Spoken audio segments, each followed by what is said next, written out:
പ്രതിപക്ഷ നേതാവിനെ തീരുമാനിക്കാനാവാതെ CPM. തോൽവി ചർച്ച ചെയ്യാൻ PB യോഗം അടുത്തയാഴ്ച. കണ്ണൂരിലും പയ്യന്നൂരിലും പി ജയരാജനെ പിന്തുണച്ചും നേതാക്കളെ വിമർശിച്ചും പോസ്റ്ററുകൾ.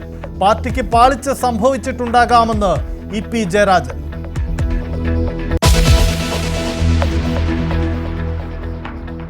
തമിഴ്നാട്ടിൽ വിജയ്ക്ക് ഇന്ന് നിർണായകം.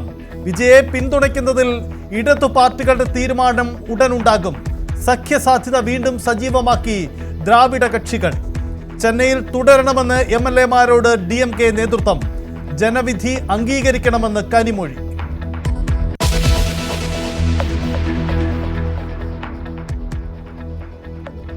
ബംഗാളിൽ BJP സർക്കാർ നാളെ. സുവേന്ദു അധികാരി മുഖ്യമന്ത്രിയായി സത്യപ്രതിജ്ഞ ചെയ്യും. BJPയുടെ നിയമസഭാ കക്ഷി യോഗം തുടരുന്നു. മമതയാണ് ഇപ്പോഴും മുഖ്യമന്ത്രിയെന്ന് തൃണമൂൽ.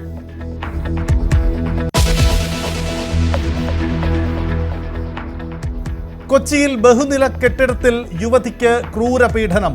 ക്രൂരത ആൺ സുഹൃത്തിനെ കത്തിമുനയിൽ നിർത്തി. 3 പ്രതികളിൽ 2 പേർ കസ്റ്റഡിയിൽ. യുവതി രക്ഷപ്പെട്ടത് ഫയർ ഗോവണിയിലൂടെ.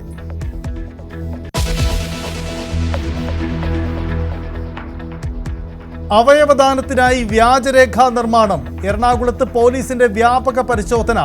ഫോട്ടോസ്റ്റാറ്റ് കടയുടമകളെ ചോദ്യം ചെയ്തു. കൂടുതൽ പരിശോധനകൾക്കായി പോലീസ്.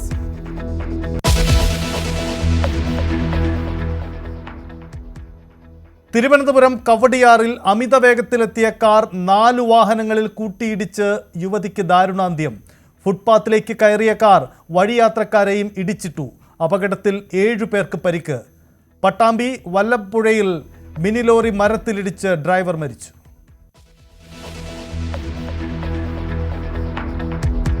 പശ്ചിമേഷ്യ വീണ്ടും അശാന്തം. ഹോർമുസിൽ എണ്ണക്കപ്പൽ ആക്രമിച്ചതിന് ഇറാന് അമേരിക്കയുടെ തിരിച്ചടി. 2 ഇറാൻ തുറമുഖങ്ങൾക്ക് നേരെ ആക്രമണം. സമാധാന ചർച്ചകൾ തുടരുമെന്ന് വീണ്ടും ട്രംപ്.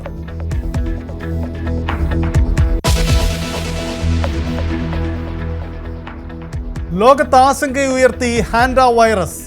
MV ഹോണ്ടിയൻസ് എന്ന ഡച്ച് കപ്പലിൽ വൈറസ് ബാധിച്ച് മരിച്ചത് 3 പേർ.